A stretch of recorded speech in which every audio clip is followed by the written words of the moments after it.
Welcome to the Simplify, Lead and Grow podcast, where business leaders share real strategies for growth. Hosted by Steve Kopecki, each episode offers insights to help you simplify, lead with purpose, and achieve success. Get ready for a wealth of knowledge and inspiration. The journey to simplify, lead, and grow starts now. Welcome to the Simplify, Lead and Grow podcast. I'm Steve Kopecki, the president of Compass Performance, Inc., where we help leaders and businesses unlock their full potential by working smarter, not harder.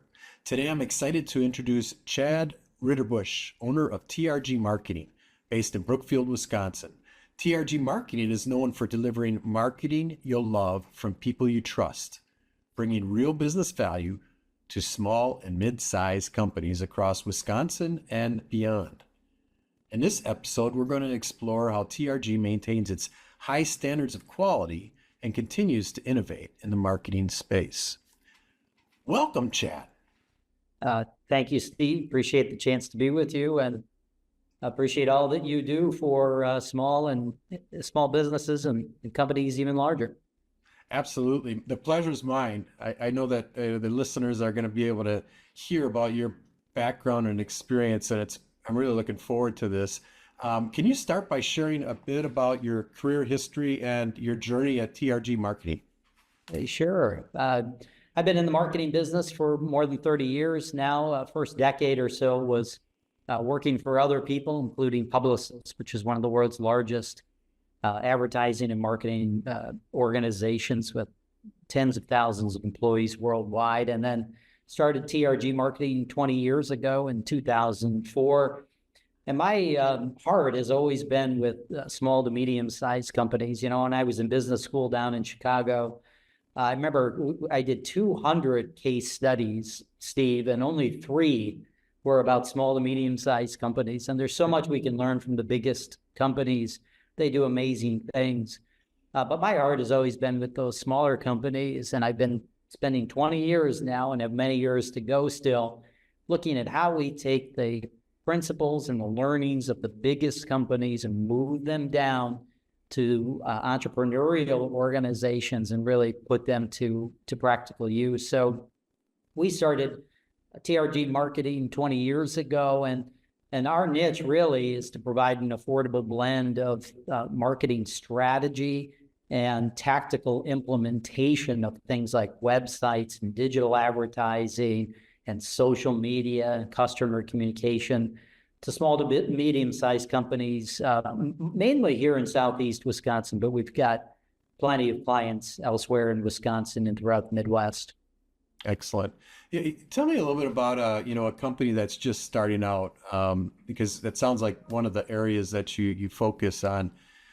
As it relates to marketing, what are some of the sort of issues that they may forget about as they move forward to try and generate revenue? But there's so many issues for an entrepreneur, and I've been there. I started a company from scratch. I know just how many operational issues there are, how many financial issues there are, and we haven't even gotten to sales and marketing and everything in between. And so the hard part is really staying focused. And I know that this is a big part of why you exist, and the coaching you give to people is to help them really stay focused on the most important thing. You know, one of the things I would advise someone who's just starting out is to get good at sending invoices, because that needs to be a core competency. Right. And certainly I've heard stories in the marketing space of companies, you know, they're good at what they do, but I forgot to send that bill to that client, or I'm 4 months behind sending out bills. And that's a sort of obvious thing that you have to do because cash flow is so important. You've got people to pay, you've got bills to pay, and you've got to stay focused on these things. So one of the things I advise for folks is to make sure that you're setting priorities, all of the most important areas. You've got operational issues, you've got financial, you've got sales and marketing. And obviously, when it comes to the marketing area, the key is really to inventory the things that could be done and then set priorities. And And typically, the most important priority is to stay close to your customers or people who you hope to have as customers. There may be some activities that are really good for the long run, but you might not be able to do them in the first year in business. Your first year in business may involve simply getting out, talking to the people who you want to know about your situation, and trying to ensure that you're getting some revenue, getting some work going in that first year or two of business. Okay. So there's many ways to go to market, it sounds like, as well, right? And that could be challenging to try and figure out how do you counsel or coach somebody on that? You know, your strategies for going to market. Certainly there's digital strategies, and there's referral networks, there's cold calling, all of that. How do you help somebody out that's sort of starting a business and trying to figure out their go-to-market? Well, certainly you begin by identifying the opportunities themselves, and there may be 5, there might be 25, whatever it is, but you begin by inventorying those ideas, and then you begin to then set some priorities around them. And Steve, you know, you're probably well familiar with the BCG Matrix, Boston Consulting Group, and how they would have quadrants established for different entities or products or services in a portfolio, and it's pretty simple, pretty straightforward. We do what we call an opportunity matrix, where we will simply try to put in different quadrants, high opportunity, high revenue, high profit, low opportunity, low revenue, low profit, things in between. So my advice is to inventory the possibilities. Sometimes that means with someone who's an advisor, a business coach like you, Steve, a marketing firm like TRG Marketing, but inventory those possibilities and then begin to array them in some sort of prioritization. Excellent. I see a number of small businesses will attempt to do their marketing strategy and go to market without doing that prioritization, and really understand the quads, as you mentioned, which customers, which markets, if they're selling products or services, which ones are most aligned to what they're capable of, first off, because if they're not capable of it and they have somebody in their inventory that, you know, they may end up going down a rabbit hole that they have to develop something, and it could take a lot of time away from the customers and generating that revenue that you eventually have to invoice, as you mentioned. So really going through that whole process, as you mentioned, the Boston Consulting Group, or the quads and quartiles, and understanding data potential, and then treating the growth ones differently, where you could really grow because it's probably aligned and the market's there. It's aligned to what you can do and the market's there, and that whole piece of what am I gonna do with it? I can make some money here, but I'm probably gonna have to develop something. You know, There's no doubt. Yeah, for sure, Steve. You make so many good points there, and what I want to emphasize to any of any people who are watching this or listening to it is that it's hard. As you get going, and an entrepreneur might be successful in that first 2 or 3 years. And guess what? New opportunities will grow up. You know, I remember my own experience. We had certain services that we were offering in those first few years, and then I had clients say, "Hey, could you do this as well?" And that's pretty exciting.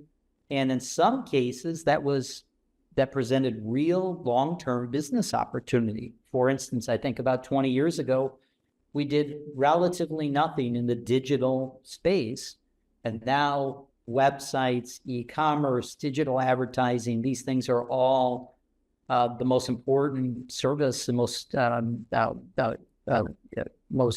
common services that we offer. But then there were some things that we were asked to do that maybe didn't quite fit. And so it's a hard thing to do for entrepreneurs. And this is where a business coach, other forms of advisors, even spouses, friends, colleagues are so important and so vital to be in a constant state of discussion about who we are and who we want to be, bridging to the future, like you talk about, Steve. I think that's such an important thing to recognize and honor with entrepreneurs. That's great. So basically, your success could actually turn out to be your downfall if you're not careful, because every time you start something new, you may have to build that capability, and it adds complexity to your business, right? That's right. And Steve Jobs used to talk about the fact that some of the things he was most proud of were the things he said no to. And saying no was an incredibly important part of being a good leader, decision maker, marketer. And I think that's really been our experience. We've said no to some things, and sometimes even we've had clients say no to some things that we thought were real opportunities. And in the end, it worked out for the betterment for everyone. So, I just want to encourage all the entrepreneurs out there that if you have to say no to something, or someone says no to you, it's okay. Keep going. It's all going to be, it'll work out for you. That's great. There's so much in that message. There's the message of weeding the garden. And, a lot of times we're talking about doing something in addition. In order to do that, we have to make sure that we stop doing certain things as well. It's very important. And most of the time we don't focus on that. And then this is hard. Being an entrepreneur is hard. You're learning customer relationship management, CRM systems, billing systems, marketing, and how you're going to market. And you may have come into the business as a functional expert of some sort. Like myself, I was human resources, right? So there's a lot coming at you, and it's very, very difficult, and it can be hard at times. It's important for you to surround yourself, not only your own mind continues to have the tenacity or the desire to drive through. It's a lot of hard work, but make sure you surround yourself with the right people that are going to support you. Yeah, I think that's exactly right. And whether it's a business roundtable, having a business coach, or some other thing, that you need advisors for sure in order to be successful over the long run. Excellent. So the mentoring and the coaching certainly fits in with that. And I've had some coaches and mentors that have stuck with me all the way through, that are still out there. They're getting a little older, but they're also very mature and wisdom. There's a lot of wisdom there. What about AI in your business and all the different things that are coming at companies around AI? How about yourself, and how does that turn into something that's positive as well as an opportunity moving forward? Well, I think our industry is like every industry, trying to get arms around how AI can be useful or may be limited actually in its utility, or even how much we can trust it to be useful to us. Obviously, we've all read the reports of AI that's gone haywire and that sort of thing. So, I think clearly our industry is attempting to get its arms around what AI is going to mean long term and what it will not mean in the long run. At our firm, we've encouraged all of our people to play around with it within reason. Our folks will use it to help them do their job, little queries here and there with sorts of things that can maybe help speed up our work in one way or another. But there are some significant limits to what AI can do. And I would advise business leaders to be careful if they think that they're going to create a decent marketing plan just through AI, or if they're going to create good blogs via AI, et cetera. They may be able to create a starting point for some of these things, but I don't think currently, at least, AI is a panacea or a silver bullet by any measure. Excellent. It sounds like you also kind of go through the whole process that you mentioned earlier, that there are some things that maybe are transactional, and if there's a way that you can, whether it's AI or some other system, or outsource that or reduce it, improve it, that allow the business owner and their team to focus on something that adds even more value. And if AI can help with that, it's important. I also heard you say that having some parameters or standards probably makes a lot of sense for an organization that is looking to experiment with AI. Well, I think that's a really good point. And, one of the things that we've talked about, and we've probably spent more time as a group talking about the ethics of AI and how it is to be used properly or not used properly. We spend more time there than the very detailed aspects of its application. So because we don't know exactly how this is going to go in the future, we wanted to have a good ethical understanding of what seems proper or not proper and limits of it. One concern I have with AI is that by and large, it looks backwards at the body of knowledge, right? Mm-hmm. It goes out on the internet, pulls all this stuff together, but it's looking backwards. And our job as marketers is to look ahead. And so can it be useful at establishing a baseline, giving us a starting point, et cetera, of course. But there are some significant limits. And I think all of us are stepping forward and thinking about how to put it to use and not be used by it.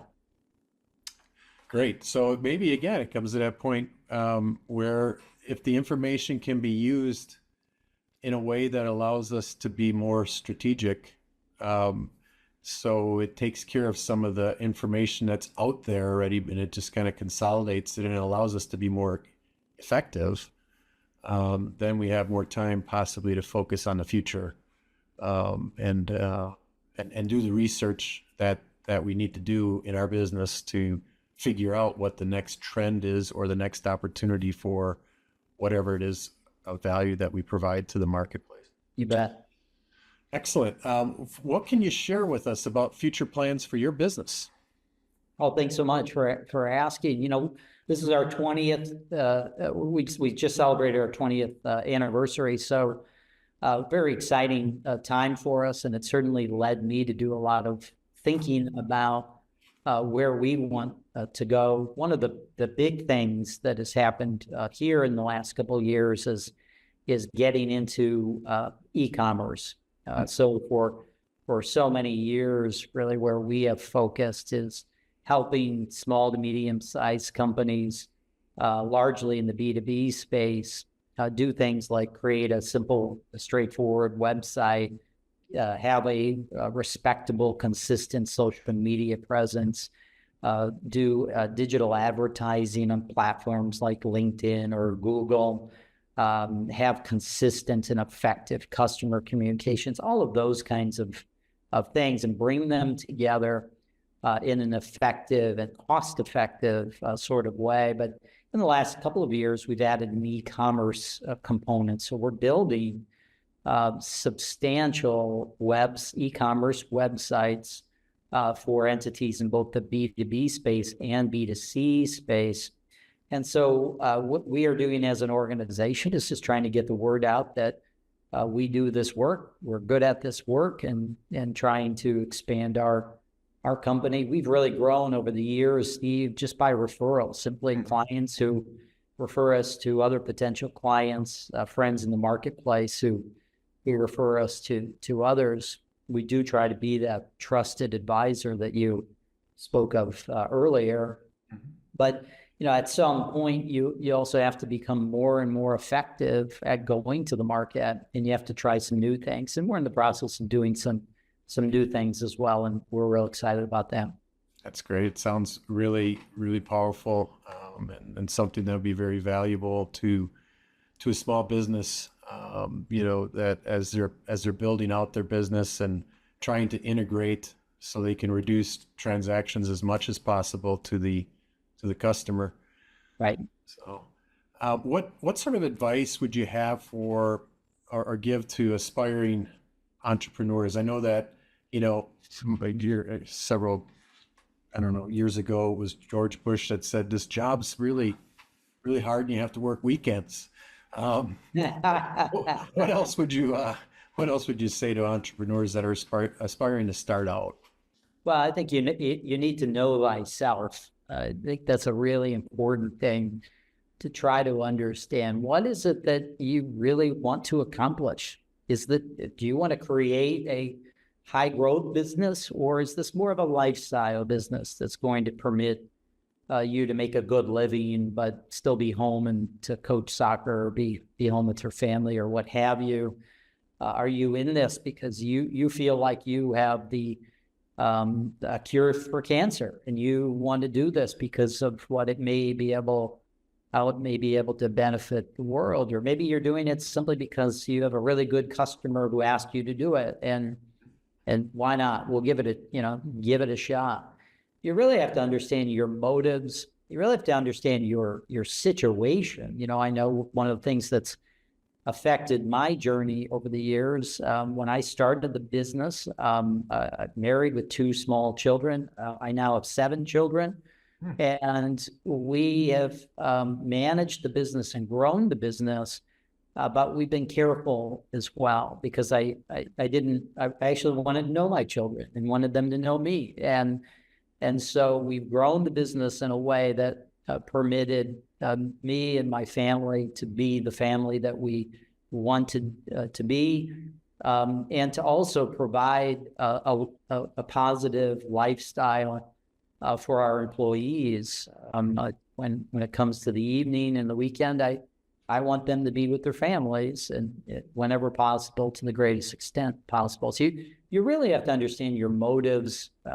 What gets you excited? What do you feel you can offer to the world that someone else isn't really offering, or at least not in the way that you are able to offer it? So know thyself, and be in constant communication with a spouse and family members and those who are closest to you about it, because it's not just about you. There's an effect on the people who surround you as well. That's kind of tough. It's tough for an entrepreneur, because that driving force is, has a lot to do with, it is about my abilities and me, and but to be keeping that in check, and really making sure that all the pieces of the puzzle of life, what you're looking for to develop, and how the business fits in with that. That's what I hear you saying. Yeah, that's right. That's great. Anything else before we wrap it up? No, I just want to encourage you and say thanks to you, Steve, for the chance to be with you today. Encourage you and the great coaching work that you are doing with your clients. And also just want to encourage everyone out there. In my experience, small to medium sized companies, they don't have public relations departments with 500 people in them telling the world the great stories that there are to tell, but there are so many good stories that they have to tell. They're employing people and putting people to work. They're providing great products and services to customers, and they're also giving back to their communities in really unique and novel and impressive ways so often. So I just want to encourage all the small and medium-sized companies out there and the leaders there to keep up the good work, and appreciate the chance to be with you today, Steve. Oh, thank you very much. The pleasure's been all mine. And, you mentioned the give back, and I'm just going to put it out there, a give back for the Waukesha community area.com. And this is a terrific story. The founder, it's a small business, but it's a not-for-profit, set this up to be a place.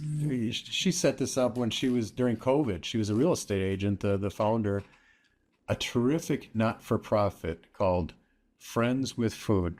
And their website is friendswithfoodwi.org. They feed over almost 400 families a week. Wow. Donation. It's pretty powerful. And she's done such a good job with her business that the cost structure and the donations that she receives in food, for $20 a month, they can feed a family of 4 Wow. dollars a month because they get so much food donated too. Wow. It's great. It's a great thing. They also, they do have military family or veterans in there as well, in the group that they support, and they maintain dignity through the whole process and get rid of all the red tape. So it's almost like you go into a store. It's a beautiful place. So thank you for sharing that, and also thank you for your service as a veteran. Oh, thank you very much. Well, this has been terrific again, Chad. And to wrap things up here, I want to give you a big thank you for sharing your insights and the incredible work TRG Marketing is doing for small and mid-sized businesses. For the listeners, I hope you found this conversation as valuable as I did. Thank you for all those listeners for tuning in. If you enjoyed today's episode, be sure to subscribe and leave a review and continue to keep simplifying, leading, and growing your businesses. Thank you. Thank you for listening to the Simplify, Lead, and Grow podcast. We hope this episode provided you with valuable insights and actionable strategies to apply in your leadership journey. If you enjoyed the show, consider subscribing and leaving a review to help us reach more listeners. Be sure to share this podcast with fellow leaders ready to simplify their approach, lead with purpose, and grow their business. Until next time, continue to lead with passion and grow with purpose.